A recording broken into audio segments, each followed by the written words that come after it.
자, 어쨌든 우선은 시작을 하도록 하겠습니다. 예, 반갑습니다. 예, 반갑습니다.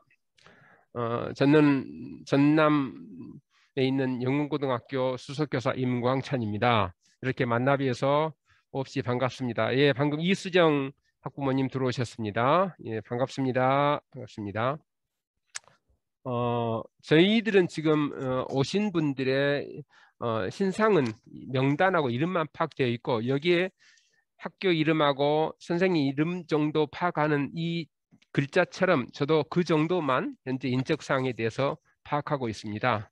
자, 그러면 오늘 한 시간에 걸쳐서 함께 의미 있는 이야기를 나누도록 하겠고 사전에 질문지를 통해서 저희들이 입수한 질문지를 저희들이 사전에 다 충분히 읽었고 그래서 기본적인 정보는 파악을 하고 있습니다. 그러니까 학부모님께서 이미 써 놓으셨던 자료를 근거로 또 이야기를 주변에 사신 내용을 또 추가하셔서 언제든지 의견을 주시면 한 시간 동안 기분 좋게 함께 즐겼으면 싶습니다. 저희들은 오전 11시부터 지금 이 상황을 위해서 사전에 리허설하고 준비하고 세팅하느라고 지금 몇 시간째 이 자리에 앉아 있습니다. 반갑습니다. 어쨌든 이 분과 줌은 실시간으로 현재 참여하고 있고 지금 공식적으로는 15분의 황현선 학부모님 들어오셨습니다. 반갑습니다. 반갑습니다. 또 웨비나 플랫폼으로 현재 30여 분이 참여하고 계실 겁니다. 그래서 함께 하는 자리가 되겠습니다.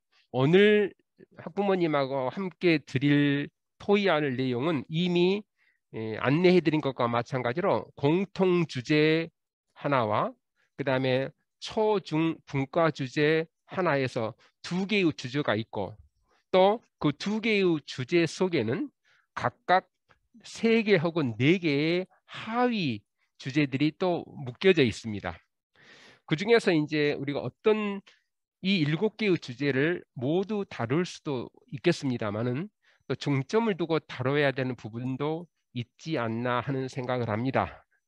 어쨌든 그렇지만 여기에 나와 있는 자료를 다 학부모님들도 다 가지고 계실 거라고 믿고 보시면서 자연스럽게 이야기를 해주시는데 우리 늘 하신 어떤 상황을 아시면 사회자가 누구를 지명해서 발표하는 것보다는 자유롭게 발표하겠다고 손 드시고 마이크 음을 이렇게 활동을 라이브로 전환해 주시고 하시면 서로 그냥 적극적으로 해주셔야지 누구 발표할까요? 돌아가면서 할까요? 순서대로 할까요? 하면 재미없잖아요. 그죠? 그래서 함께 재미있게 발표할 수 있도록 그렇게 해주시겠습니다.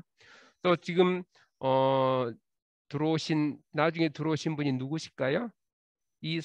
자, 아직도 지금 유연희 학부모님 들어오셨나요? 예. 그다음에 박순정님 아직 예. 강영기님 예. 강희님 예. 자, 시작하도록 하겠습니다. 먼저 첫 번째 주제가 미래 사회 변화에 대비한 학교 교육이라는 주제입니다. 4차 산업혁명 시대가 도래되어서 저출산으로 인한 학생 수 감소가 교육하고 무슨 관계가 있지 한번 생각해 보자는 것이죠. 또 기후변화 및 생태계의 변화가 어떻게 학교 교육하고 어떻게 연관을 맺어야 되지? 또 사회적 불평등이 심화되는 문제를 학교 교육에서는 어떻게 해결해야 되지? 이런 문제 등 미래 사회의 변화를 이 세 가지의 범주라고 전제한다면 이런 상황 속에서 우리 학교 교육은 어떻게 해야 되는가? 사실은 내 자식이 공부 잘해서 등급 올라가는 것이 내 개인의 문제겠지만 우리가 좀 큰 그림을 그려보자는 거잖아요. 자, 그 하위 항목으로 네 개의 항목이 있습니다. 첫 번째가 미래 사회에 잘 대응할 수 있는 사람은 어떤 사람일까? 미래 사회에 다시 말하면 우리가 아이들에게 너 이런 사람이 됐으면 쓰겠다. 이런 사람이었으면 앞으로 잘 살겠다. 그래서 학교 교육에다가 바라는 것이 있다면 어떤 것이 있을 수 있을까요? 이런 이야기입니다. 첫 번째, 예, 첫 번째가 바로 미래 사회에 어떤 사람이 잘 대응할 수 있는가? 인재상이라고 이야기할 수가 있겠죠. 인재상, 어떤 인재상. 자, 이것과 관련해서 먼저 의견을 한번 개진하실 분 이야기 한번 해주시렵니까? 마이크를 음을 제거하시고요. 예, 마이크를 풀어주시고 어, 어, 이제 예, 지금 김영님 학부모께서 말씀하시려고 지금 전주 오송중학교 김영님 학부모님 의견을 한번 들어보시겠습니다. 네, 반갑습니다. 예, 소리 잘 들립니다. 네. 4차 산업혁명이어서 학생 수가 주는 만큼 아이들은 그만큼 더 미래에 나갈수록 이기적인 성향을 더 많이 띌 거라고 생각을 합니다. 예. 그래서 지금 인재상을 찾는다 그러면 서로의 상호작용이 제일 중요한데 그거를 잘 이제 학부모 입장에서는 교육을 꾸준히 하고 있지만 아이들 상호 간의 상호작용이 그만큼 적어질 거라고 예상을 합니다. 저는. 그래서 조금 더 학교 측이나 학부모님들이 더 많은 이야기를 하면서 서로 남을 조금 더 배려하게끔 그런 교육이 조금 더 필요할 거라고 생각됩니다. 네, 그러지요. 전제는 이기적이 되니까 이걸 좀 더 긍정적으로 바꾸려면 상호작용이 잘 되는 그런 사람으로 길러야 되겠다. 자, 상호작용이라고 하셨습니다. 네. 또 다른 키워드를 가지고 한번 이야기해 주실 분 계실까요? 인재, 어떤 인재를 기를 것인가? 네, 서월 안녕, 학부모님. 예, 예, 네, 예. 안녕하세요. 저 예, 근영중학교 예. 학부모 서월아입니다. 반갑습니다. 예. 네, 앞서 말씀하셨던 그 상호작용이라는 단어에서 저도 예. 같이 공감을 하는데요. 어쨌든 아이들이 함께 살아가는 사회 속의 구성원으로서 자라는 것이 1차적인 목표이라고 봅니다. 왜냐하면 아무리 실력이 좋고 능력이 있더라도 그 사회 속에서 각자의 역할이 서로 융화가 돼야 되는데 그것이 되지 않았을 때는 그 실력과 능력이 제대로 발휘되기가 어려워서 개인적으로도 의미가 퇴색되지만 사회적으로도 효과가 극대화되기가 어렵습니다. 네. 그래서 그런 부분들을 저는 고려해서 함께 살아가는 사회에 필요한 인재뿐만 아니라 그걸 바탕으로 개인의 역량을 잘 파악해서 몰입하는 연구하는 학생 그리고 자기가 아까 그 기조연설 하셨었던 그 강사 선생님께서 말씀하셨지만 아이들이 꿈이 있다면 그 꿈이 동사형으로 이루어질 수 있게끔 자기가 무엇을 할 건지에 대한 연구하는 몰입형 학생으로 자라야만 자기의 삶이 가치 있고 그것이 지속되게 그 힘든 과정을 다 이겨낼 수 있을 거라고 저는 보거든요. 그래서 저는 함께 살아가는 사회 속의 인재와 자신의 삶을 들여다보고 자기가 무엇을 잘하는지 모든 걸 다 잘할 필요가 없어요. 이제 사회가. 그래서 선택해서 집중할 수 있는 그런 인재가 필요하다고 보고 거기서부터 시작하는 학교 교육과정이 시작돼야 되지 않나 저는 그렇게 생각합니다. 아, 네네네네. 이런 생각이 잠시 들었어요. 지금 우리가 수업이라고 전제하고 제가 선생님이고 여기에 계신 학부모님들이 학생이라고 전제했는데 원격 수업을 하고 있는데 지금처럼 선생님하고 학생이 서로 적극적으로 몰입해 가면서 이야기하면 이런 것이 1교시부터 7교시까지 제대로만 되면 참 좋겠다 이런 생각이 들잖아요. 몰입을 하게 되면. 근데 이제 쉬운 일은 아니야. 어른들은 그게 가능한데 초등학생, 중학생이 과연 쉽겠나 이런 생각을 해요. 김기현 교수님께서 동사냐 명사냐 저도 참 감명 깊게 들었어요. 그분이 어떻게 하자고 명사처럼 살자, 동사처럼 살자 어느 쪽이 했을까요? 동사, 명사형보다는 그러니까 직업은 명사, 꿈은 동사이다 이런 말씀이셨던 것 같아요. 자, 다시 계속해서 인재상 나는 이런 자, 아까 손 들었던 아라초등학교의 안연선 학부모님 예 아까 손 제가 들었었기 때문에 아까부터 손을 좀 들었는데 오메 예 황연 오메 오메 어쩌었고 예. 황연선 학부모님 먼저 하시면 전 나중에 하겠습니다. 그럼 네 저는. 아주 아름답습니다. 감사합니다. 예. 이 까먹기 전에 하려고요. 네. 예. 일단은 제가 이 인재상에 대해서 생각을 할 때 아주 기초적으로 인재라는 단어에 대해서 한번 생각을 해봤습니다. 사실은 인재라는 것을 한자풀이로 한다면은 또 이게 우리가 재화의 의미로서 정말 이렇게 좀 그러니까 재능이 있고 재주가 있는 아이들을 키워서 써먹을 수 있는 아이 이런 식으로 해서 잘못하다가는 이런 거를 재주가 없거나 이렇게 써먹지 못하는 아이가 되면 사회에 나오고자가 된다라는 느낌이 들어서 사실은 인재상보다는 저희는 인간상이라는 표현이 솔직히 더 인간적인 것 같습니다. 미래 사회는 다문화든 좀 배움이 느린 아이들 모든 우리가 인구가 줄기 때문에 함께 가야 되기 때문에 인재라는 의미를 나쁘게 생각하진 않지만 재라는 의미를 재주꾼으로 보면 되지만 그렇지만 인간상이라는 표현이 좀 더 앞으로의 교육에 맞는 취지라고 저는 생각해서 개인적인 의견을 드렸습니다. 네. 그래서 일단은 주제는 인재상이니까 아까 두 분 학부모님들처럼 말씀하신 것처럼 제일 중요한 것은 배려라고 생각합니다. 배려와 책임감, 그 다음에 창의가 가장 중요시되고 여기서 한 가지 더 붙인다면은 자신의 문제 해결과 주도성이 더 강화되어야 된다고 생각합니다. 그래서 이 앞전에 우리가 교육과정에는 여섯 가지 핵심 역량으로 했다며 이번에는 핵심 역량이라는 말보다는 우리가 핵심 단어로서 좀 더 유하게 인간상으로 배려, 책임감, 창의, 문제 해결, 주도성 이렇게 생각이 듭니다. 그래서 결국에는 앞으로 미래에 강화되어야 할 교육으로 저는 생각하는 게 인성교육 및 글쓰기, 독서, 철학 등 인문학적 소양 교육이 강화되어야 된다고 생각하거든요. 너무 우리가 AI다, 4차 산업이다 해서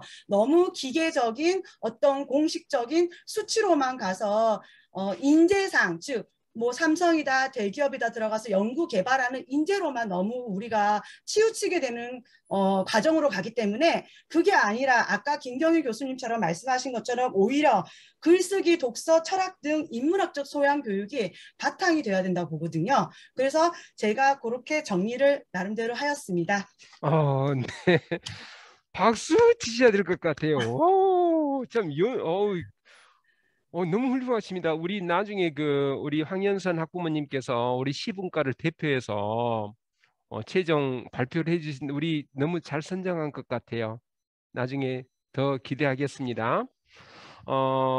핵심 역량을 우리는 지금 6가지로 2015에서 나누고 있어요. 근데 핵심 역량이 이번에 좀 수정을 해야 된다 이런 이야기도 있고 또 진짜 인재상하고 인간상과 관련해서 우리 옛날에 우리 교육부를 무슨 과라고 됐었죠? 윤정 쌤, 교육부를 무슨 과? 지금은 교육부라고 인적자원부. 예, 인적자원부가 그 말이거든요. 그러니까 인간을 자원으로 생각했던 시대가 있었어요. 제가 생각했을 때 와, 최악의 장관 타이틀링은 인간을 자원으로 생각해. 인적자원부. 이건 너무 좀 심각한 실수이지 않았는가라고 저는 개인적으로 생각하고 그런 측면에서 인간상, 인재라기보다는 인간상을 배려, 책임, 창의성, 문제 해결, 주도성 그러니까 역량이란 말 어려운 말 쓰지 말고 이 핵심 키워드 5을 우리 아이들에게 길렀으면 어쩐가 이런 너무나 지금 우리가 2022가 가려고 하는 방향과 거의 일치한 그런 말씀을 해주셨습니다. 네, 그다음 안연선 학부모님. 예. 네, 다른 분들이 너무 좋은 말씀 해주셔서 저는 조금 다른 관점에서 말씀드리려고 해요. 아까 인간상에 대해서도 저도 적극적으로 동감하는 바이고요.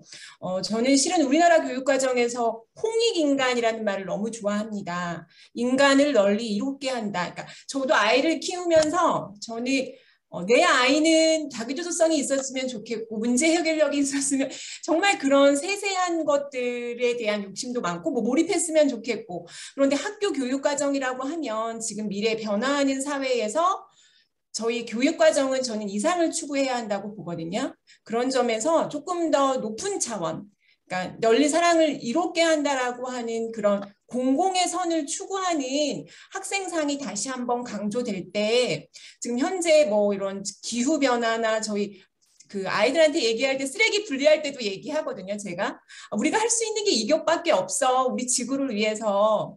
그래서 이런 공공선을 추구하는 교육과정의 이상을 조금 실현할 수 있는 인간상이 가장 상위에 홍익인간이라고 하는 그런 우리나라만의 고유한 어느 사설에서는 너무 시대에 뒤떨어진 것이 아닌가라고 하던데 저는 오히려 우리나라다운 것을 전 세계적으로 갈 수 있는 인간상을 잡고 그 밑에 다양한 역량 등을 개발했으면 하는 바람이 있습니다. 네. 참, 저 오늘 이 자리에 사회자로 있는 게 너무 영광입니다.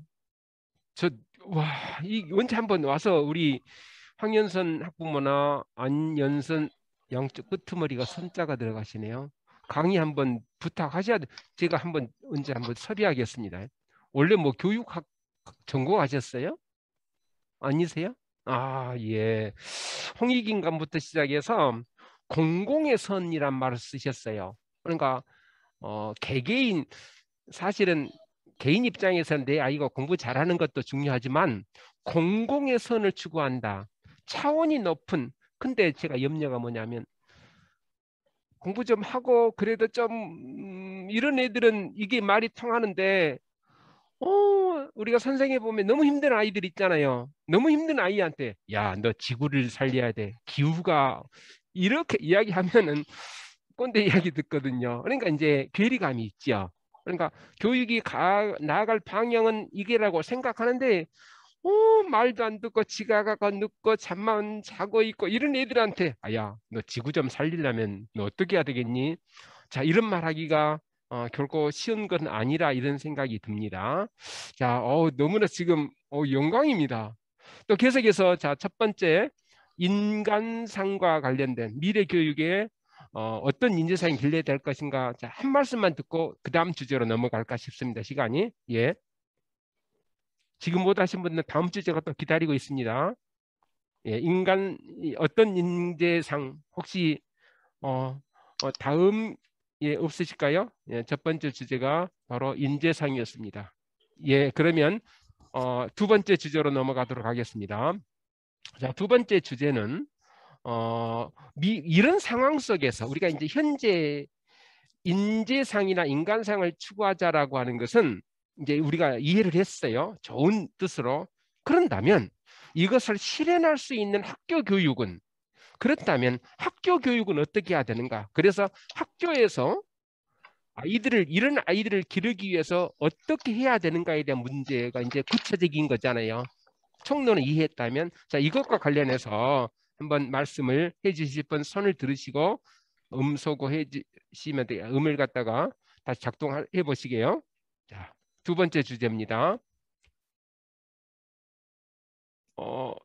예, 황연선 학부모 잠깐만요. 이수정 학부모님에게 먼저 마이크를 드리겠습니다.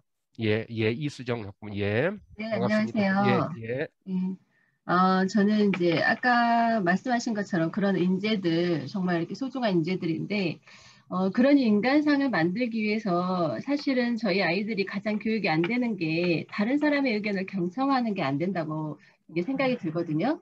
그래서 나하고 의견이 다르면 저건 틀린 거라고 생각하는 그러한 교육, 그리고 계속적으로 경쟁 교육에 내몰리다 보니까 아이들이 자기에게 조금만 피해를 주거나 자신에게 좀만 불리한 상황이 되면 그것들을 다 나쁜 것으로 생각하고 이제 자신들을 보호하려고 하는 그게 너무 강해져서 실질적으로 저는 학교 교육에 있어서 많은 토론 교육을 통해서 다른 사람의 의견도 들어보고 다른 거는 틀린 게 아니다라는 것들을 배울 수 있는 많은 기회가 있었으면 좋겠다 싶습니다.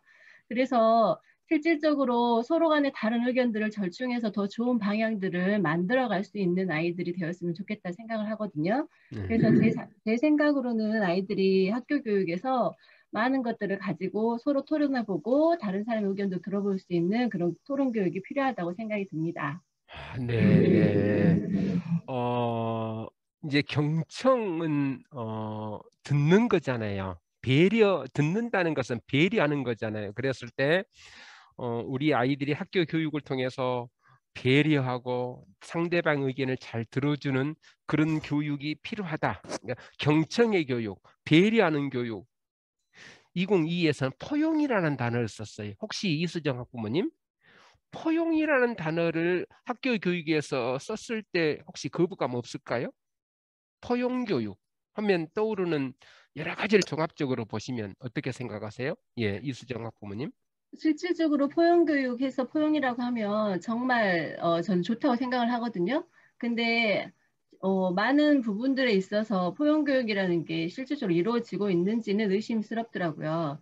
그러니까 다양한 아이들, 다양한 문화를 접한 아이들이 함께 있음에도 불구하고 아직까지도 왕따나 학교 폭력들이 계속 이루어지는 걸 보면 그게 제대로 교육이 이루어지고 있는가 하는 생각도 드는 게 현실인 것 같아요. 네, 그죠. 그러니까 저도 포용이라는 단어를 좋아하는데 포용을 하려면 그 이전에 배려하고 공감하고 나눔이 전제가 되면 자연스럽게 포용이 될 것 같은데 포용이라는 단어를 너무 앞에다 두게 되면 좀 위험하기도 할 것 같아서 저는 똑같이 하셨던 경청, 배려, 나눔이 교육에서 매우 중요하다 이런 생각을 또 해보기도 합니다. 지금 늦게 들어오셨던 학부모님 한 분이 아까 누구시? 유연희 학부모님이 늦게 이제 들어오셨죠? 예, 반갑습니다.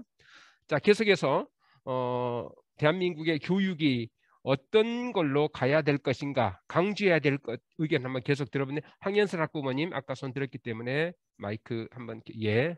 네, 저는 이제 다른 분 발표하시면 양보하고 이제 제가 예. 하겠습니다. 네, 예. 일단은 앞으로 학교 교육이 강화돼야 될 것은 첫 번째는 민주시민 교육입니다. 제가 민주시민 교육을 사실은 조금 우습게 봤습니다. 학생들 자치를 제가 참관을 하면서. 왜냐하면 민주시민 교육을 받았던 세대가 지금 현재 중등이고 받지 못했던 세대가 고등 세대인데 두 그룹의 학생 자치 회의하는 모습을 참관을 갔더니 확실히 다르더라고요. 그래도 초등학교 때부터 교과 과목부터 민주시민이라는 단어를 들어보고 그런 것을 가지고 키워갔던 아이들은 확실히 토론 문화나 그런 역량이 형성이 좀 돼 있다고 보면 고등학생은 좀 부족한 것 같아요. 그래서 사실 민주시민의 필요성을 못 느껴요. 이렇게까지 얘기하는 친구를 봤습니다. 그렇지만 앞으로는 선거권도 이제 앞으로 내려갈 시즌이기 때문에 청소년으로 내려갈 수도 있기 때문에 정말 민주시민이라는 정말 이 단어가 우리가 정치만 민주적으로 가지 아직 언론이나 교육이나 모든 것들은 저는 반민주적이라고 봅니다. 그렇기 때문에 우리 아이들이 첫 번째 민주시민 교육이 앞으로는 강조되어야 될 것 같고요. 두 번째는 인권입니다. 아까도 말했다시피 여러 인권들이 우리가 같이 다문화로 가다 보니까 학생 인권도 중요하고 교권도 중요하고 모든 것이 중요하기 때문에 학폭 때문에 이런 인권이 강화돼야 되고 사실은 노동이라는 단어를 제가 썼습니다. 왜냐하면 요즘은 아이들이 알바로 내몰리더라고요. 그러니까 고등학교 아이들이. 그래서 뭐 그 편의점 사장에게 돈이 띄었네, 청소년 노동 인권이네, 뭐네 학교 밖 청소년이 사실 점점 늘고 있거든요. 그러다 보니까 이런 인권 노동에 대한 것도 그 교육이 강화가 돼야 되겠더라고요. 그리고 마지막으로 너무 많지만 하나를 더 꼽는다면 부모 교육입니다. 왜냐하면 저희는 그냥 결혼해서 낳고 부모가 됐고 학부모가 됐지만 그러다 보니까 지금 부족한 게 많아서 저희가 이런 학부모 교육을 지금 학부모 열심히 하는 것처럼 우리 아이들은 아예 교과 과정에 단순 부모라는 게 정자 난자가 만나서 생물학적으로 된다. 그런 생물학적으로 끝나는 게 아니라 부모로서의 역할과 책임감과 이런 걸 준다면 우리 아이들이 좀 더 그런 거에 대한 것들을 고등학교 때, 중학교 때부터 이런 거를 배우기 시작한다면 사회에 나갔을 때 책임감? 그런 것들이 좀 강화될 것 같아서 이번에 정말 넣고 싶은 교육이 저는 부모 교육이었습니다. 네, 이상입니다. 네, 두 번째 강연을 또 해주셨습니다. 부모 교육이라는, 그러니까 민주시민 교육, 인권 교육, 노동 교육은 저 자주 들었는데 우리 아이들에게 부모로서의 역할, 참, 이거 매우 우리 강조해야 될 것 같죠? 예, 우리 발표하는 오후에 이거 좀 특별히 강조, 남들이 다 안 한 이야기니까 부모 교육이 교육과정 속에 들어있으면 쓰겠다. 저는요, 교육과정이 선생님들에게와 학생들에게 너희들 이것을 배워, 선생님 이것을 가르쳐, 이것도 중요하지만 저는 이번 교육과정은 학부모들을 위한 교육과정도 필요하다. 그러니까 대한민국의 교육이 이러이렇게 가고 있으니까 학부모들도 그런 맥락에서 이러이런 쪽에 관심을 갖고 이렇게 협조해 주십시오라고 하는 것이 교육과정의 문서에 저는 들어가야 되지 않는가. 그래서 텔레비전에 가끔 광고하듯이 대한민국의 교육은 바꿔졌습니다. 전국에 있는 국민 여러분, 교육의 방향이 이럽니다. 함께 힘써주세요. 이게 나는 공익 광고로 들어가야 된다고 생각이 돼요. 우리 황현선 학부모님이 언제 한번 이것을 한번 제대로 해갖고 청와대라든지 연희가 한번 제안 한번 해보시죠. 공익 광고, 교육과정 이렇게 바꿨습니다. 학부모들 꼭 알아주세요. 막 이래야지. 학교는 이렇게 바꿔졌는데 학부모들이 몰라가지고 맨날 다른 교육을 해야 된다고 이렇게 하시잖아요. 자, 계속해서 미래 교육은 어떻게 가야 될까요? 예, 잠깐 최유진 학부모님이 0.1초 빨라졌습니다. 예, 최유진 학부모님 이야기 들어보겠습니다. 예. 네, 안녕하세요. 저는 교육 과정에 대해서 잠깐만 핸드폰은 네. 음을 좀 제거해 주셔야 될 것 같아요. 저 울리고 있습니다, 소리가. 핸드폰 꺼져 있는데 아직도 울리나요? 예, 울립니다. 그게 꺼져 있어도 울립니다, 핸드폰이. 지금 핸드폰 끄셔도 될 것 같아요. 이제 상황이 다 됐으니까. 네, 이미 껐는데. 그래도 울립니다. 핸드폰 로그아웃 한번 해보시겠어요, 어머니? 전원을 꺼주셔야 될 것 같아요. 네, 잠시만요. 다른 분 먼저 그럼 듣게. 예, 그러면 광양초의 박자영 학부모님 말씀 들어보도록 하겠습니다. 반갑습니다. 네. 광양 용강초등학교 학부모입니다. 저는 아직 이제 여기 계신 분들이 초등하고 중등하고 있어서요. 네. 앞서 말한 우리 중등 학부모님보다는 조금 원초적으로 초등교육에서 잠깐 말씀을 드리도록 하겠습니다. 천천히 약간 목소리가 좀 허우링이 생기니까 약간만 더 천천히 해주십시오. 예. 네네. 지금 이제 초등 과정에서 아이들이 독서가 중요한 거는 알고 있지만 네. 실질적으로 학교 수업이나 이런 데서는 많이 실제 수업에 사용을 하지 못한다고 저는 알고 있거든요. 그래서 독서 과목 같이 그냥 이런 과목들을 의무화 시켰으면 좋겠다는 생각이 들어요. 요즘 아이들이 책을 좀 좋아하는 아이들도 있겠지만 싫어하는 아이들이 많기 때문에 학교에서만큼 이제 다독도 중요하지만 하나의 책을 정해서 선생님들과 함께 이거를 해보면 선생님들한테 좀 과제가 될 수 있으면 이거를 뭐 그 독서 지도사나 이렇게 코칭으로 할 수 있는 방법들도 있고 해서 이런 부분들을 좀 의무화 시켰으면 좋겠다는 생각이 좀 들었습니다. 그래서 초등부터 독서를 좀 의무화해서 그 과목으로 편성을 하면 중등에 가서도 좀 고전이라든가 현대문학 이런 것들도 아이들이 쉽게 접할 수 있을 것 같아가지고 너무 원초적이지만 알고 있지만 실행하지 못한 것들을 과목의 비중에 좀 넣어보면 어쩔까.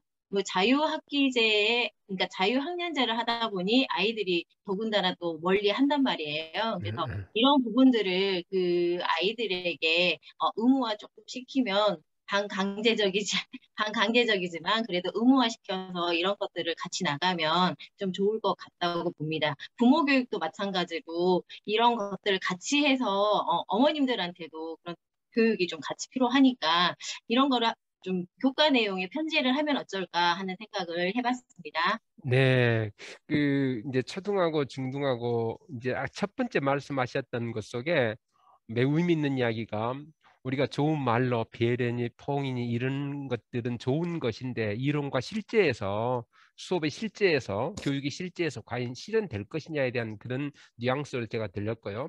그다음에 독서 교육을 매우 중시해야 된다는 이야기는 2015에서도 매우 강조되어서 한 학기 한 권 책 읽기, 제가 국어 선생인데요. 한 학기 한 권 책 읽기를 제도권 속에 집어넣어서 예전과 달리 독서 교육에 강조가 되고 있는데, 또한 걱정인 것이 핸드폰이 일상화 되니까 문장이 짧아지고, 또 문자로 주고받으니까 짧은 문장 중심으로 가고 있고, 이것에 대한 심각성 때문에 2022에서도 독서를 매우 기초 학문으로서 중요하다고 느끼고 있는 것 같고, 막 그쪽으로 강화돼야 된다고 저도 생각을 하고 있습니다. 네, 그다음 최유진 학부모님, 예, 이제 예, 네, 지금은 안 울리나요? 네, 네, 안녕하세요. 저는 교육과정의 문제가 잠깐만요. 연계성의 부족이라고 생각합니다. 약간 마이크하고 거리감을 좀 줘보실랍니까? 예, 예. 네, 조금 더 낫나요? 그래도 뭔가 울리긴 하지요, 지금이. 그래도 한번 이야기해 보시죠. 예, 예. 저는 교육과정의 연계성이 부족한 점이 제일 큰 문제라고 생각합니다. 그 원인은 바로 제가 지금 중학교까지 큰 아이를 키워보니 유치원, 초등학교, 중학교 이 모든 과정들이 다 따로 지금 움직이거든요. 화우링이 생겨서 화우링이 생기는데 마이크 소리를 좀 줄여 주시고, 자, 마이크 실험을 해보시면서 네. 소리가 많이 큽니다, 지금.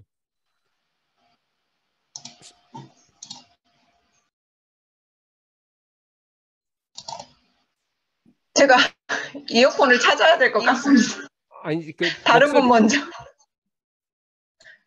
예. 아, 나가셔 버렸네요. 예. 혹시 또 이와 관련해서 의견 있으신 분 있으시면, 예. 윤현미 봉선초등학교 윤현미 학부모, 예. 네, 안녕하세요. 예. 소리 들리나요? 네, 잘 들립니다. 저는 초등학교 1학년을 두고 있는데요.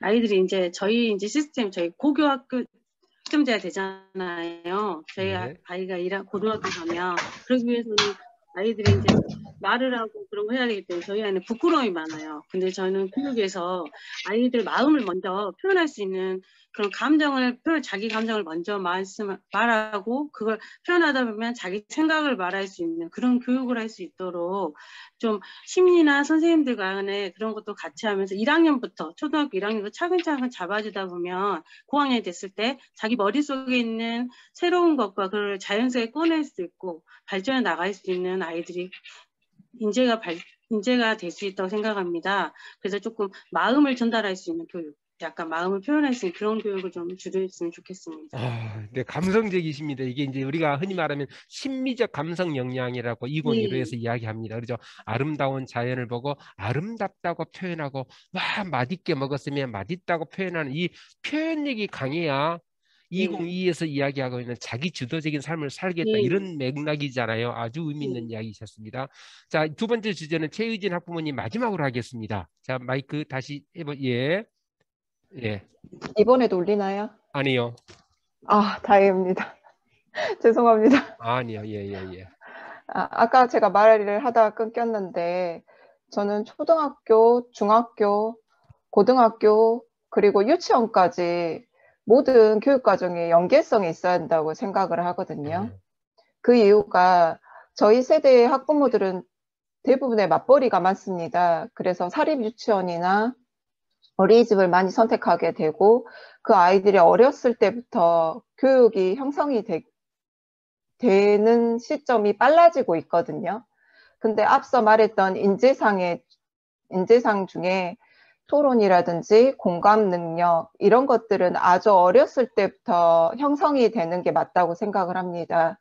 이런 능력들이 형성이 되려면 지금처럼 초등학교 따로, 중학교 따로, 고등학교 따로 이런 교육과정보다는 초등학교부터 고등학교까지 한 번에 어울릴 수 있는 그런 교육과정이 필요하다고 생각합니다. 교육과정이 지금 초등교육과정, 중등교육과정, 고등교육과정이 개발은 함께 되고 있지만은 연계성이 좀 부족하다 이런 이야기잖아요. 그러니까 쉬운 일은 아니죠. 왜냐하면 고등학교 선생은 쭉 고등학교, 중학교 선생님은 평생 중학교, 초등학교하고 이런 게 이제 의미 있는 지적이세요. 사실은 이 교육 과정이 연계돼야 되겠다. 그래서 고등학교 선생님에게 이번에는 초등학교 교육 과정이 어떻게 되었는지를 좀 보십시오. 그러면 이렇게 이제 그런 메시지니까 이것도 의미 있는 의견으로 개진하도록 하겠습니다. 자, 그러면 공통 주제 하나만 더 하고 그 다음에 시간이 좀 많이 부족해요. 세 번째 주제로 가겠습니다. 세 번째 주제가 이런 상황 속에서 이제 그렇다면 우리는 수업과 평가, 아마 평가의 의미가 있는 것 같아요. 이제 평가라고 하는 것에만 방점 찍겠습니다. 이런 상황 속에서 교육의 방향이 이렇고 그리고 인재가 이렇고 그리고 우리가 학교 교육이 이렇고 그런다면 평가와 관련해서 학부모님들이 아마 민감하실 거예요. 의견 한번 주실랍니까? 평가 쪽입니다. 평가, 수업과 평가. 예, 다른 분이 안 계시기 때문에 황현선 학부모님에게 드리겠습니다. 예. 예, 일단 저희가 지금 초중방이니까 예. 초중방 기준으로 봐서는 예. 초등 같은 경우에는 지금 성취도 평가 기준수가 210개나 되거든요. 한 학년에. 그러면 선생님들이 정말 쓰다가 끝나거든요. 그렇기 때문에 초등 같은 경우에는 아까 그 선생님이 또 발제해 주셨지만 말이 학군제지 중학군, 저학군, 고학군이지 솔직히 학년별로 다 성취도 평가가 들어가기 때문에 이것에 대한 좀 평가를 좀 줄여야 된다는 거, 좀 묶어야 된다는 거. 그게 조금 저는 필요할 것 같습니다. 왜냐하면 초등 교육이 가장 중요한 밑바탕인데 이게 선생님들이 학급수 아이들도 20명이 넘다 보니까 이거는 평가만 반복하다가 보면은 오히려 놓칠 수가 있기 때문에 중요한 교육을. 그래서 아무래도 이게 지금 좀 이 평가를 좀 저는 좀 초등 같은 경우에는 평가의 수를 좀 줄여야 된다고 보고 있습니다. 그리고 그 중등 같은 경우에는 이제 아무래도 자유학년제가 있고 그런데 중등은 솔직히 지금 평가 기준이 많이 지금 과거에는 좀 이렇게 넓었는데 좀 많이 세분화가 돼서 중등 선생님들께서는 지금 현재로서는 만족을 하시더라고요. 평가 수에 대해서는요. 그래서 그렇게 평가가 가지만 대신에 중등에서 강화돼야 될 평가는 서논술형이 강화돼야 된다고 생각합니다. 앞으로 고등 진학을 위해서는 서술형과 논술형 평가가 위주로 가기 때문에 중등에서부터 그런 평가를 좀 중요시 다뤄줘야만이 고등학교 가서 아이들이 그런 평가에 대해서 당황하지 않고 잘 적응할 것 같습니다. 네. 감사합니다. 평가, 성취도 평가 개수가 210개라고 할 정도면 전문가시다니까요. 뭐 논문 쓰셨습니까? 대단하십니다. 학생 수가 많다는 거, 평가가 지나치게 되면 수업에서 좀 문제가 생길 수 있다. 그러니까 평가에 대한 대대적인 수술이 필요하다. 사실은 평가에 대한 이야기는 고등학교에서 많이 나올 거라고 생각이 돼요. 중학교에서는 아무래도 그와 관련된 대입 정보가 직접적이지 않기 때문에 좀 더 덜하지 않나 이런 생각이 듭니다. 또요? 예, 그다음 평가 수업값 예, 이수정 학부모님 예. 소리 예. 네네. 저는 사실 지금의 평가가 너무 아까 이제 그 전체 토론에서 고등 학부모님이 말씀하신 것처럼 너무 단순화된 평가라고 생각을 합니다. 모든 것이 그냥 본인의 과정은 상관없이 A, B, C, D로 이렇게 나눠져 가지고 평가가 되어지고 있는 것이 지금 중학교 과정인데요. 사실 서술형으로 이렇게 평가해 주시고 있는 건 있으나 과목에 있어서는 서술형으로 평가해 주시는 게 별로 없다고 보거든요. 그래서 모든 게 그냥 한 번의 시험, 뭐 중간고사, 기말고사와 뭐 수행평가 이런 것들이 다 몰아쳐서 A, B, C, D로 나눠지는 그런 평가보다는 실질적으로 매 순간순간 할 때마다 아이들이 어느 정도 발전을 했는지 이런 것들에 대해서 그러니까 세밀하게 조금씩 평가를 해주시고 그리고 피드백을 통해서 그런 것들이 발전되어져 가면 그 발전되어져 가는 것에 따른 뭔가 그 다른 결과물을 제시해 줄 수 있어야 되는데 저희는 모든 게 다 과정은 전혀 중요치 않고 그냥 결과론적으로만 보여지기 때문에 실질적으로 아이들이 과정을 중요시하지 않는 거가 있다고 보거든요. 그래서 제 생각에는 평가에 있어서도 수학 문제든 뭐 예를 들어 수학 문제도 지금 같은 경우는 공부한 것들을 뭐 20문제를 45분 동안 풀어내라 이런 거잖아요. 그래서 이제 많이 맞출수록 평가가 좋고 이런 게 아니라 과정 몇 문제가 됐든지 간에 적은 문제를 가지고 얘네들이 얼마나 그거를 잘 써내려가는지 그 과정도 보고 그 중간중간에 선생님들이 피드백도 넣어주고 이런 평가들이 좀 이루어졌으면 좋겠다 이런 생각이 들거든요. 그래야지 아이들이 못하는 아이들도 조금씩 자신들이 발전해 나가는 걸 보고 그것으로 인해서 성취감을 느낄 수 있다고 보는데 실질적으로 너무 이제 결과 위주의 평가만 해서 지금 많이 좌절하는 애들이 많다고 봅니다. 그래서 그런 식으로 평가가 좀 바뀌었으면 하는 바람이 있습니다.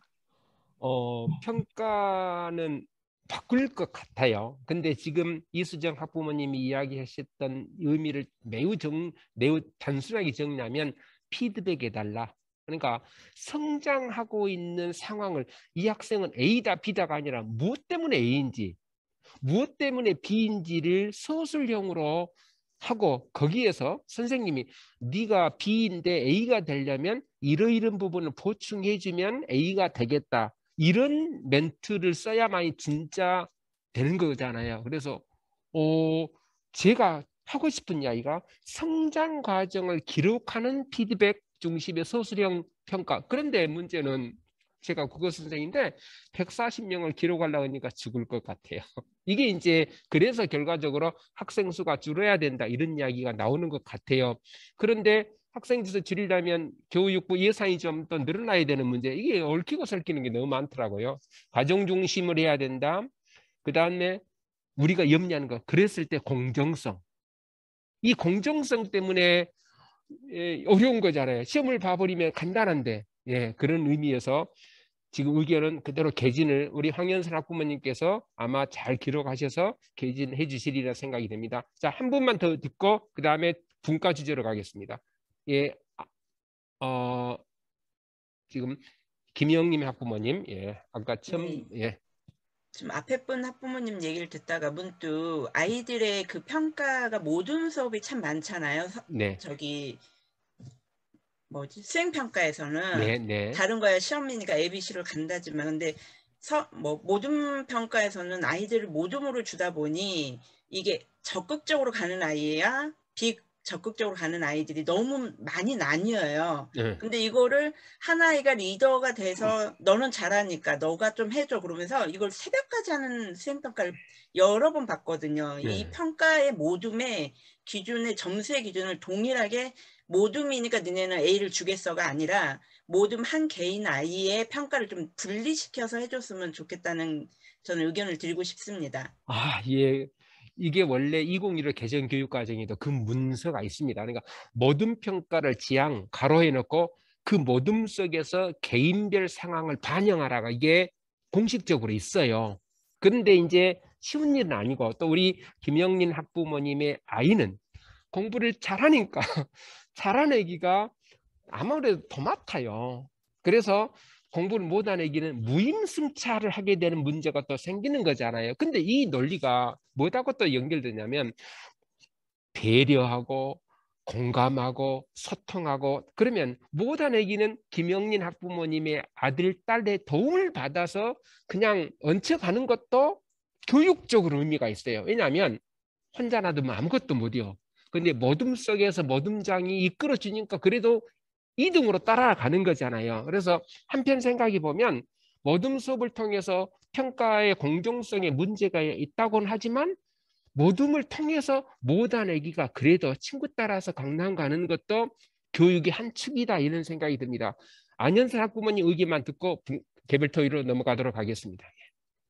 네, 저는 앞에 분들 말들에 다 공감을 하고요. 일단 제가 그 아이들의 학업성 학기 말이 돼서 평가지를 받아봤을 때 가장 난감한 게 평가의 내용이 아까 성취 기준이라고 하는데 성취 기준에 대해서 잘하고 못하고 이렇게 지식에 대해서 어느 정도인지 상중하 정도에서만 얘기를 해주시고 정말 중요한 역량에 대해서는 그 성적표에 보면 거의 나와 있지 않더라고요. 그러니까 비판 능력이 중요하다고 하는데 우리 아이 비판 능력에 대한 얘기, 그다음 논리력이 중요하다고 하는데 논리력에 대한 얘기는 없고 너무 세부적인 지식 내용에 대한 평가들만 있어서 학교 평가에서 조금 더 아이들의 역량 기반이라고 하는데 그런 역량을 평가해주고 학부모들에게 좀 피드백해준다면 저도 집에서 함께 그 점 받아들고 잘 지도할 수 있을 것 같습니다. 박수, 박수, 박수. 와,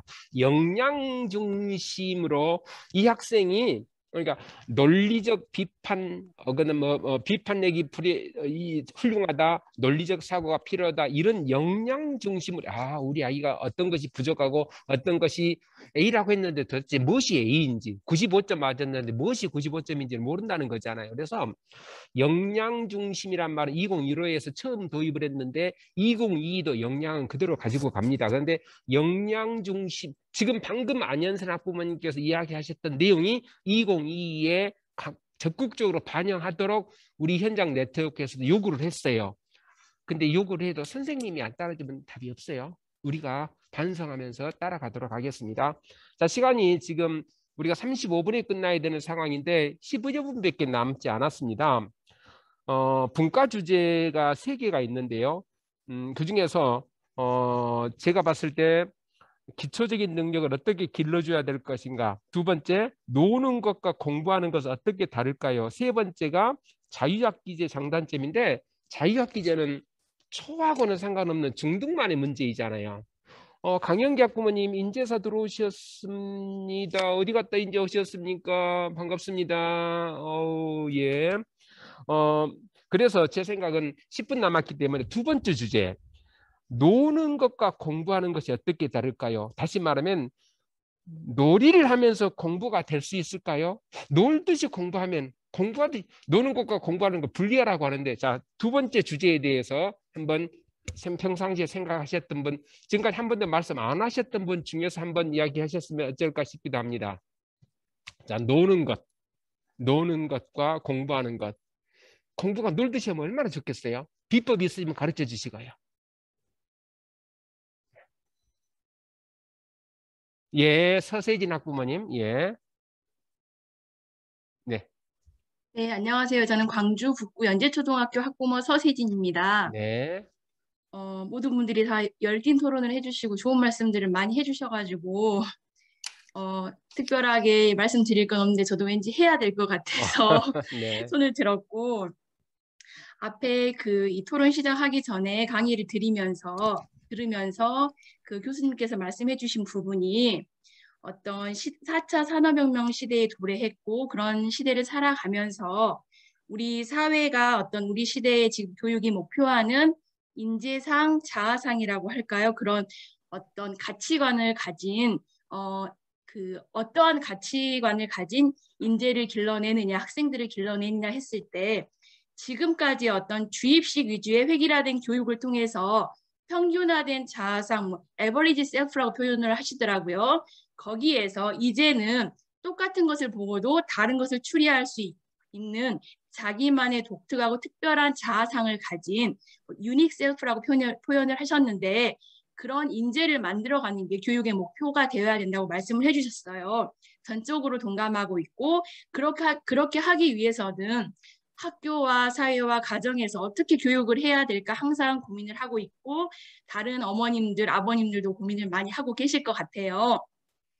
그래서 이제 고민을 해보니까 어떻게 보면은 지금까지는 물론 주입식 교육이 중요하지 않은 건 아니지만 지금까지는 어떻게 보면 떠먹여주는 식의 교육이 이루어졌지만 이제는 좀 바뀌어서 스스로 생각하고 발견하고 자기 어떤 각자의 인생이라는 자기만의 작품을 만들어갈 수 있는 자기 자신의 능력을 키워갈 수 있도록 아이들 한 명 한 명의 어떤 능력과 수준에 맞춰서 기본을 충분히 다질 수 있는 기본에 충실한 교육이 이루어진다면, 기본을 충분히 다루고 시간적인 배려를 많이 해서 그러한 교육이 학교에서 이루어진다면 굉장히 과도한 어떤 부담이 없이 놀이와 비슷한 그런 학습이 이루어지지 않을까라는 생각을 해보며 그런 기본이 충실하게 돼 있다면 공부도 재능이라는 말을 들은 것 같아요.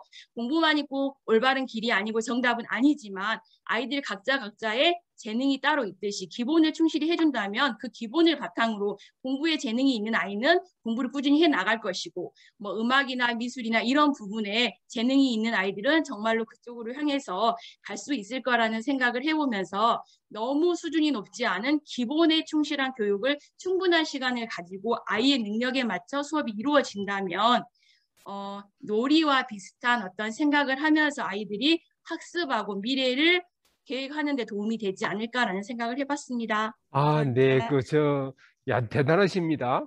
잘, 했는데, 결과적으로 놀이하고 연결해 주시네요. 저는, 그 전체 공통주제 쪽으로 너무나 가서 아닌데 했는데, 마지막에 일개 놀이, 혹시 무슨 전공하세요, 이쪽으로? 대단한 논리로 놀이하고 쫙 연결해 주셨어요. 우리 아이들이 컴퓨터 앞에서 게임을 하잖아요. 그죠? 자기 주도적으로 해요. 진짜 재밌게 해요. 놀이처럼 해요. 이게 공부가 그렇게 할 수 있으면 최고잖아요. 우리 아이들이 핸드폰 갖고 노는 2~3시간 얼마나 재밌게 공부합니까? 그 공부가 수업이라고 연결되면 좋겠는데 그러기 위해서는 기본이 충실하면 저는요. 기본이 충실하면 이게 놀듯이 공부할 수 있는 것 같아서 2022에서도 기초학습을 중시하는 것이 매우 중요한 한 축으로 이번에 설정을 하는 것 같아요. 그래서 기본이 안 따라주면요. 공부도 못하고 놀지도 못해요. 우리가 흔히 말해서 못 끼어. 같이 그룹에서 못 끼어. 그래서 그 말씀 전체 중에서 부담 없이 공부를 하는 이야기도 하셨어요. 이게 논다는 거잖아요. 그리고 이게 자기주도하고도 관련이 있어서 아마 서세진 학부모님께서 이야기하셨던 의미를 다시 정리하게 되면 자기주도성. 내가 주인이 되면 재미도 있고 재미가 있으면 공부도 잘할 것이다 이런 생각이 듭니다. 또요. 저는 지금 계속해서 김용덕 학부모님께서 선 한번 들어주시기를 간절히 거대하고 있습니다. 유일하게 지금 유일하십니다. 자, 혹시 의견 계시면 계속 마이크를 켜주시고 의견 없으시면 제가 최유진 학부모님에게 마이크 돌리겠습니다. 예, 김용덕 학부모님 마이크 켜셨습니다. 예. 제가 드릴 수 있는 말은 저희 큰애와 저와의 갈등 이야기입니다. 시간이 많지 않기 때문에 짧게 예, 빨리 해주세요. 하겠습니다. 예. 예. 요즘 코로나 시대에 아이들은 휴대폰에 익숙해져 있고 휴대폰에 매진하고 있는데 그나마 우리 둘째 막내 딸은 유튜브를 보면서 요리를 연습하더라고요. 네네. 예. 그러니까 우리 아들은 게임을 하고 우리 딸은 유튜브로 요리를 배우고 있었습니다. 네. 네. 그러니까 같은 영상을 보면서도 같은 놀이를 하면서도 어떤 애는 성장이 없는 시간 죽이기 활동을 하고 있고 어떤 애는 정말 의미 있는 활동이라고 제가 생각하는 활동을 하고 있었습니다. 같은 놀이라도 결과가 다른 케이스라고 생각을 합니다. 네. 근데 저는 우리 딸이 비교하고 싶진 않지만 우리 딸이 놀이를 통해서 학습을 한다고 생각하고 우리 첫째 아들은 놀이를 통해서 시간을 죽이고 있다. 네, 이렇게 말씀드리겠습니다. 네. 아마 이게 이제 미디어 교육에 대한 것하고 연결이 되는 것 같아서 2022에서는 미디어를 삶과 결합시켜서 그러니까 삶을 삶과 결합시켜서 미디어와 관련된 쪽으로 아주 의미 있는 학습이 전환이 되고 있을 거라고 보고 아마 그쪽의 의견인 걸로 개진하도록 하겠습니다. 자, 최희진 학부모님. 예. 네, 저도 맥락이 거의 비슷한데요. 네. 지금 현재 아이들이 보면은 문맹률이 많이 높다고 해요. 네. 읽는 연습이 안 돼 있고 컴퓨터나 미디어 접속을 많이 하기 때문에 이런 아이들을 위해서 저는 학교 교육 기반 시설이 많이 변화됐으면 좋겠거든요.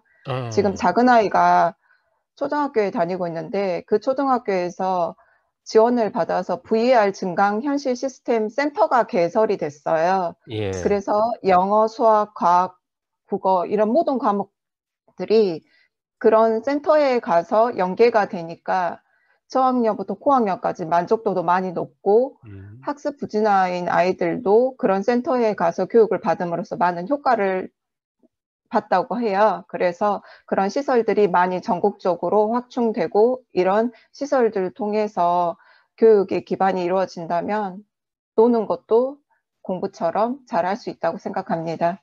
네, 아주 중요한 이야기가 결국은 교육 환경이 개선이 돼요. 교육이 즐거운 곳에서 즐거운 내용으로 수업할 수 있도록 교육의 물리적인 환경을 개선해야 돈 들어가는 거잖아요. 교육에 좀 투자하자는 이야기잖아요. 그래서 교육에 좀 투자를 해야만이 교육이 재미있고 활성화가 될 것이다. 이런 맥락인 것 같아요. 그죠? 황현선 학부모님, 자, 교육부한테 예산을 증원해 주라, 이런 메시지라는 거잖아요. 교육부 예산을 지금보다 많이 줘서 아이들이 학교 오니까 너무 놀 곳이 많다. 학교 오니까 너무 즐겁다. 그러니까 자연스럽게 공부가 된다. 이런 취지이신 것 같아요. 그죠? 자, 늦게 오셨던 우리 강영기 학부모님 증거 한번 남기셔야지, 목소리로. 예. 지금 노는 것과 공부하는 이야기 하고 있습니다. 네, 일단 제가 사실 어제 그제 코로나 백신을 맞아서 아이고. 집에서 좀 누워 있다가 이제서 깼습니다. 아이고, 예. 예, 좋은 말씀 잘 들었고, 저는 일단 노는 것과 공부하는 것이 이게 이분법적으로 사고하는 것 자체가 좀 잘못되지 않았나 그런 생각이 듭니다. 우리가 논다라고 생각을 하면 시간 낭비하고 아이들이 그냥 그 무의미한 시간이라고 생각을 하지만 사실은 그런 시간이 많아야 애들이 생각을 더 많이 하고 창의성이 길러지는 측면이 있다고 생각을 하고, 네. 공부라는 거 역시 이제 그 암기를 해서 시험을 보는 게 이제 공부라고 생각하기 때문에 노는 것과 이제 공부하는 것을 분리해야 된다고 생각하는데, 그 공부에서도 사실은 공부를 통해서 사고력을 키워야 하는 활동이 필요한 것이기 때문에 사실은 노는 것과 공부하는 것이 같은 목적에서 이렇게 창의성과 사고력을 키우기 위해서는 같이 해야 하는 활동이고, 물론 수업 시간에 수업 뒤에 게임하고 이런 것들은 그게 노는 것이 아니라고 저는 생각을 하고, 아까 전에 말씀하셨던 기초 기본 교육을 충실히 해야 된다는 것에 전적으로 공감을 하지만, 이제 그런 것에 다 봤을 때 노는 것과 공부하는 것은 사실은 같이 가야 되고 삶과 교육이 어우러져야 이제 미래 교육을 대비할 수 있지 않을까 그런 생각이 듭니다. 네, 우리가 그러죠.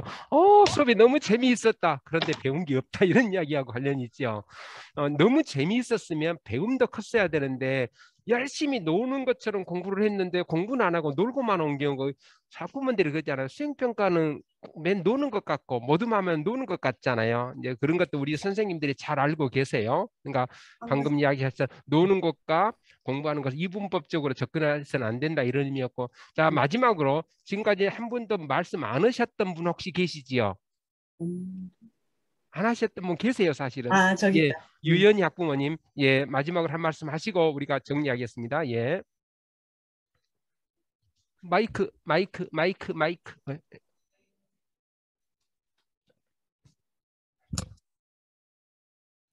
들리나요? 예, 들립니다. 예. 네. 제가 말씀 잘 들었고요. 제가 이제 초등학교 저학년을 아이를 둔 학부모로서 많은 얘기를 들었고요. 저는 무엇보다도 이게 교육 환경이 당연히 중요한데, 거기에서 교육 환경 중에서도 시설이나 그 어떤 것보다도 중요한 건 선생님의 그 개인 역량이라고 생각을 합니다.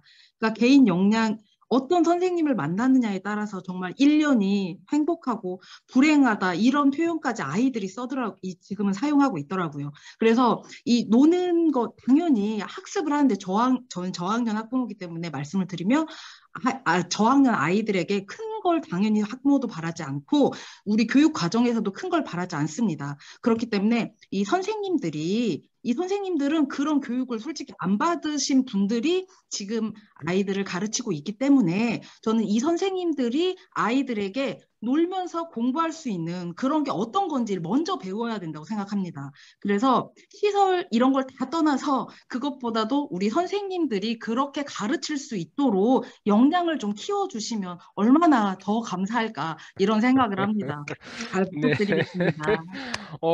오늘 1시간 동안 말씀 중에서 가장 제 가슴을 콕 찌르는 것이 그렇습니다. 교사 역량입니다. 교육과정이 아무리 잘 만들어졌다 할지라도 교사가 그 교육과정을 제대로 소화해서 교육과정이 원하는 대로 내 능력을 길러주는 것이 매우 중요하겠잖아요. 그것도 아마 학부모님들의 적극적인 질책이 있어야만이 선생님들의 역량도 길러진다고 생각합니다. 자, 이렇게 해서 우리가 1시간에 걸쳐서 토론했는데 우리 사적으로 만나야 될 것 같아요. 다음에 또 공부도 하고 싶은 생각이 들고, 그죠? 아마 기회가 될지 모르겠지만 이제 황현선 학부모님께서 지금 기록을 다 하셨고 우리 퍼실리레이터인 우리 윤지영 선생님께 함께 협력을 해서 지금 문서를 같이 공유를 하셨기 때문에 그것을 이제 이후에 종합토론 시간에 우리 분과 이야기를 정리하실 겁니다. 그럴 때 열렬하게 와 이렇게 협력해 주시고요. 마지막으로 나 이 한마디 안 하면 나 오늘 잠 못 자. 예. 김영린 학부모님. 예. 저는 이렇게 학부모 토론장을 여러 번 들어봐도 제가 항상 느끼는 거는 좋은 교육 취지에 개정이 되는 거는 맞다고 맞다고 합니다. 근데 저희만 이렇게 유초, 중고가 얘기할 게 아니라 제일 중요한 건 대학교의 교육 과정도 바뀌어야 된다고 저는 생각합니다. 네. 대학교 그렇죠. 고등교육이라고 하죠. 대학은 이제 초, 중, 등이 고등학교이고 예, 대학 교육이 좀 바뀌어야 된다. 예, 우리 황현선 학부모님, 대학 교육이 바꾸지 않으면 아무리 우리가 초, 중, 등을 잘해도 소용없다. 미래 인재는 대학교에서 망해본다. 이런 말씀도 꼭 해주시기 바라고요. 자, 이제 우리가 그 다음에 어떻게 연결이 되죠? 예, 이제는 학부모님께서 A분과로 나가셔서 가시면 전체 종합토론으로 가실 수가 있을 겁니다. A분과 나가셔서 A분과로 클릭을 해주시면 전체 이제 다 모이십니다. 오늘 수고하셨습니다. 감사합니다. 예, 수고하셨습니다.